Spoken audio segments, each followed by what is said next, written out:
नमस्कार दोस्तों आज जिस स्टॉक की मैं चर्चा करने वाला हूं वो दोस्तों कमेंट सेक्शन में, बल्कि मैं ये कहूँगा कमेंट सेक्शन में पिछले एक हफ्ते में इतनी ज़्यादा बार पूछी जा चुकी है। स्टॉक आपकी स्क्रीन में, स्टॉक का नाम है एबांस होल्डिंग लिमिटेड। अच्छा, इस स्टॉक में ना कुछ बहुत सारी इंटरेस्टिंग चीज़ें हैं। स्टॉक इसका जब आईपीओ आया था, मेरे हिसाब से 250 या 275 इसी रुपीस के आसपास इसका आईपीओ प्राइस आया था, ठीक है। और आज जब आप देखोगे ये स्टॉक प्राइस आया था लगभग दिसंबर 2022-23 में, मैं आपको थोड़ी देर बताऊंगा कब आया था। ऑलमोस्ट उसी के आसपास आपको मिल रहा है। और इस स्टॉक का पूछा जाना इसलिए बहुत ज़रूरी है, स्टॉक ने जो हाई लगाया है मैं आपको दिखाऊं पिछले एक सालों में, वहां से ये स्टॉक आप देखेंगे ऑलमोस्ट 50% टूट चुका है। और देखिए जहां पर ये खड़ा हुआ है ना, आप देखेंगे जहां पर ये खड़ा हुआ है, ये अगर टूटता है तो देखिए पहला तो इसने ये गैप, आप कह सकते हैं ये गैप को फिल आउट किया, ये देखिए टूटा यहां तक आया। अब इस गैप को तोड़ने के चक्कर में है, और ये कहां पर आपको आके मिलेगा, ये मिलेगा ऑलमोस्ट आप कह सकते हैं जहां पे इसका आईपीओ लिस्टिंग थी बिटवीन 278 267। बट अभी तक तो अच्छी चीज ये है, स्टॉक 300 के अपने सपोर्ट को जोड़ने में कामयाब रहा है। बहुत ज़्यादा जो रिटेल निवेशक हैं वो बहुत ज़्यादा डरे हुए हैं, ठीक है। तो यदि आप इस स्टॉक में निवेशित हैं या निवेश की सोच रहे हैं, क्योंकि भाई अब ये स्टॉक बहुत ज़्यादा गिर चुका है, स्पेशली 50% के आसपास तो ऊपरी स्तरों से आपको निगेटिव रिटर्न दिखा चुका है, तो क्या ये एक खरीदारी का सबब है दोस्तों, क्या एक खरीदारी का मौका है? इन तमाम चीज़ों में चर्चा करेंगे। वीडियो को अंत तक देखिएगा, बहुत शॉर्ट वीडियो होने वाला है, एक्सट्रीमली लंबा हम वीडियो करेंगे नहीं। और अच्छी बात यह है कि जो स्क्रीनर है उसमें इसका जो पूरा बिजनेस है वो कुछ समय पहले ही अपडेट हुआ है, विद इन 1 और 2 वीक्स अगो, तो हम उसी के थ्रू समझाने की कोशिश करेंगे दोस्तों, ओके। लेकिन आगे बढ़ने से पहले आपकी स्क्रीन पर दिख रहा होगा दोस्तों, मात्र 16% ऐसे सब्सक्राइबर है दोस्तों जो हमारा वीडियो देखते हैं और चैनल को सब्सक्राइब कर रखे हैं। अगर आप इनमें से एक हैं तो आपका बहुत बहुत धन्यवाद दोस्तों। अगर आप इन 84% में से एक हैं, आपका भी धन्यवाद कि आप वीडियो देखते हैं, बट प्लीज़ चैनल को सब्सक्राइब करके ऑल नोटिफिकेशन ज़रूर दबा दिया कीजिए। आप अगर ऑल नोटिफिकेशन दबाएंगे, चैनल सब्सक्राइब करेंगे दोस्तों, हमें बहुत मोटिवेशन मिलती है, क्योंकि चैनल की ग्रोथ होती है, यूट्यूब औरों को भी वीडियो रिकमेंड करता है और हमें भी बहुत मोटिवेशन मिलती है। इसलिए प्लीज़ चैनल को सब्सक्राइब करके वीडियो को लाइक ज़रूर कीजिएगा। अच्छा, अब आते हैं कहाँ पे दोस्तों, अब आते हैं हम इस स्टॉक के ऊपर। देखिए मात्र 1556 करोड़ की कंपनी, तो पहली चीज़ याद रखिए ये कोई बहुत बड़ी मार्केट कैप की कंपनी नहीं है, यानी कि वॉलेटिलिटी गारंटीड है, जितना तेज़ी ऊपर जाती है उतना तेज़ी नीचे आती है। और देखिए इसका कारण भी है, 260 52 वीक लो है, 308 के आसपास ट्रेड कर रही है, 625 52 वीक हाई थे, ऑलमोस्ट 50% गिरावट है, ठीक है।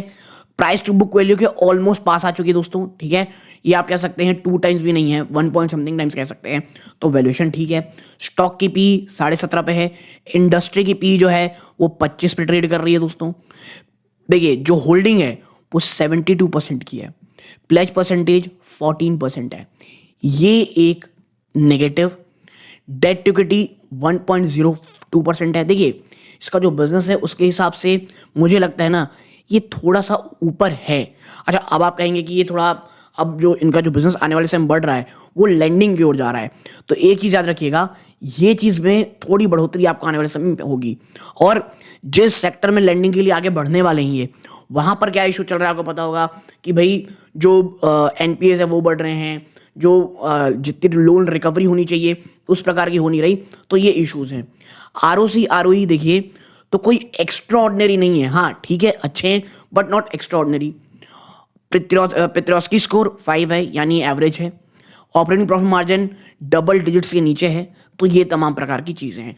और देखिए जब ये 625 के आसपास ट्रेड कर रहा होगा तो आपको पता होगा तब पी कितनी ऊपर होगी। और यही कारण है मैं हमेशा कहता हूँ स्टॉक को प्लीज़ चेज मत कीजिए। अच्छी कंपनी लग रही है, अगर बहुत ज़्यादा एक रीजनेबल वैल्यूएशन के ऊपर जा चुकी है, वेट कीजिए, कहीं ना कहीं कभी ना कभी स्टॉक आएगा, या तो थोड़ा करेक्शन का मौका दीजिए, ठीक है। तो ये तमाम की चीज़ें हैं। अब आखिर ये कंपनी करती क्या, देखिए नाम से समझ में आ रहा है होल्डिंग कंपनी है, तो ये वेरियस फाइनेंशियल सर्विसेज जिसमें इंस्टीट्यूशनल ब्रोकिंग आती है, लैंडिंग बिजनेस भी आता है और एसेट मैनेजमेंट आती है। देखिए ये सुनने में बड़ा अच्छा लग रहा है, लेकिन इनका जो पूरा बिजनेस है ना, ये ज़्यादातर कहाँ पर है हम इसको अभी देखेंगे, थोड़ा बड़ा कर लेते हैं। ओके नाउ देखिए ये जो है इनका जो स्पेसिफिक काम है, ये कमोडिटी, ये यूज टू भी कहना है, यानी हुआ करती थी, एक कमोडिटी ट्रेडिंग कंपनी हुआ करती थी, लेकिन इसने डाइवर्सिफाइड किया अपने आप को multi asset multinational financial services company में। और मेनली किसके सेगमेंट के अंडर काम करती थी? एजेंसी बिजनेस में, फाइनेंस बिजनेस में और कैपिटल बिजनेस में। It caters to financial business such as institutional broking, asset management. ठीक है, तो एक कंपनी जो कमोडिटी ट्रेडिंग कंपनी हुआ करती थी, अब मल्टी एसेट आप ऐसे फाइनेंशियल कंपनी बन रही है। अच्छा, ऐसी कंपनियों में ना मुझे जो आज के समय डर लगता है वो एक का है, क्या? इस चीज़ का दोस्तों, फ्रॉड का। और मैं इसीलिए एक बार कह रहा हूं आपसे, अगर आप इस कंपनी में निवेश कर रहे हैं और जिस प्रकार के पिछले कुछ समय से इश्यूज देखने को मिल रहे हैं, और क्योंकि देखिए इसका जो ज़्यादा बिजनेस है ना ये ऑफशोर है दोस्तों, जी हाँ, तो मुझे अभी के समय में ना बहुत ही कम ऐसी कंपनियां हैं जहां पर ज़्यादा भरोसा आता है। और देखिए जब खुद हमारे पास इतनी मजबूत, इतनी अच्छी कंपनियां हैं, तो आप इस स्टॉक स्पेसिफिक पर कोई बहुत बड़ा पैसा लगाएं ऐसा मुझे नहीं लगता। देखिए मैं कोई खरीदना बेचने की सलाह नहीं दे रहा हूं, मैं बस आपसे ये कह रहा हूं अगर इसमें निवेश करने की सोच भी रहे हैं तो थोड़ा आप कह सकते हैं जो अपने पोर्टफोलियो का हिस्सा है इसे ओवर लेवरेज मत कीजिएगा। आप देखेंगे बिजनेस वर्टिकल में, आप देखेंगे तो जो एजेंसी बिजनेस है, देखिए थ्रू दिस वर्टिकल कंपनी क्या ऑफर करती है? Multi asset global institutional trading in किस किस में? इक्विटी में, कमोडिटी में और करेंसी में। और इसके साथ ही साथ ये एक private client broking, asset management, investment advisory service भी चलाती है, वेल्थ मैनेजमेंट सर्विस भी चलाती है, किनके लिए? कॉर्पोरेट इंस्टीट्यूशन के लिए और हाई नेट वर्थ इंडिविजुअल्स के लिए, यानी स्टॉक मार्केट के रिलेटेड इनका काम है दोस्तों।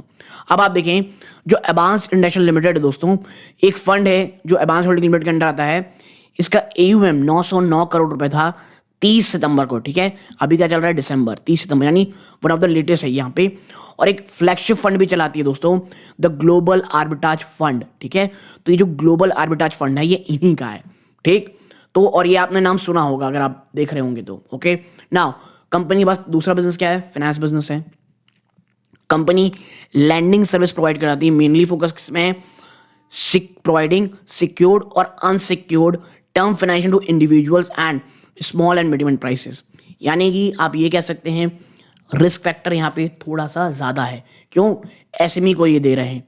अच्छा, SME को दे रहे हैं, जब मैं कहता हूँ कि भाई रिस्क है, इसका मतलब ये नहीं भाई कि हम SME के खिलाफ हैं, बट जब आप किसी बिजनेस को एनालाइज करते हैं प्लीज़ इमोशंस को साइड में रखा कीजिए।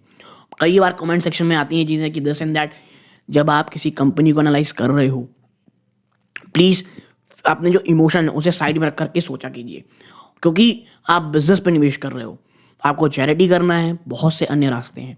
अब आते हैं क्या? कैपिटल बिजनेस में। तो ये वर्टिकल दोस्तों ये कंप्राइजेस मेनली किसमें? इंटरनल ट्रेजरी ऑपरेशंस में, जिसमें क्या क्या है? फिजिकल कमोडिटी ट्रेडिंग के साथ कंबाइन होकर के exchange based trading in foreign exchange equities. अच्छा, यहाँ पे ही ना मुझे लगता है, देखिए ये चीज़ें हैं, लेकिन जब आप फॉरेन में जाते हो, जिस प्रकार की आजकल चीज़ें चल रही हैं, कब कल को क्या हो जाए किसी ने नहीं पता, तो इसीलिए मैं कहता हूँ यहाँ पर थोड़ा सोचिए। अब मेंबरशिप्स में आप देखेंगे यहाँ पे, तो यहाँ पे लिखा हुआ है कि भाई जो एबान होल्डिंग लिमिटेड है ये अपनी सब्सिडी के थ्रू ये SEBI registered stock and commodity exchange broker है with membership all across the major stock exchanges India, जिसमें BSE, NSE, MSCI, MCX, ये तमाम चीज़ें हैं। इसके साथ ही साथ ये एक SEBI registered portfolio management company भी है। ठीक है, यानी कि तमाम जो सेबी रजिस्टर्ड चीज़ें होती हैं इनके पास हैं जब मैं ये वीडियो रिकॉर्ड कर रहा हूँ। अच्छा देखिए, जब भी प्रॉब्लम आती है ना इन सब चीज़ों में, जब तक खबरें आएंगी हमको बहुत ज़्यादा प्रॉब्लम हो चुका होगा। अब जब स्टॉक 50% टूट चुका है तो भाई इसके पीछे के कारण क्या है ये हमको अगर हैं कुछ, देखिए एक बात तो श्योर है कि जब बाजार में इतनी बड़ी करेक्शन आई तो और ऑलरेडी जब स्टॉक आपका इतना अच्छा रन दिखा चुका है, इस प्रकार की गिरावट आना मैं ये कहूँगा कोई बहुत आउट ऑफ द बॉक्स चीज़ें नहीं है। लेकिन अच्छा देखिए, इसकी जो सब्सिडरी है अबान ग्लोबल लिमिटेड, ये एक ब्रोकर मेंबर है कहाँ पर? दुबई गोल्ड कमोडिटी एक्सचेंज में, और एक एसोसिएट भी है ट्रेड मेंबर का, कहाँ पर? लंदन मेटल एक्सचेंज में। तो ये इस प्रकार की चीज़ें हैं।